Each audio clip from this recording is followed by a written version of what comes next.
别咳嗽啊，我害怕。怎么有人掉水里面啊？我去看看。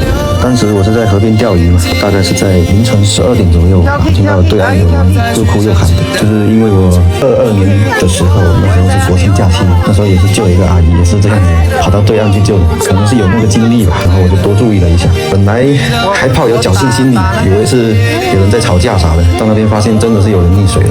后来救上来后，那个警察叔叔他们也来了，我就交给他们了。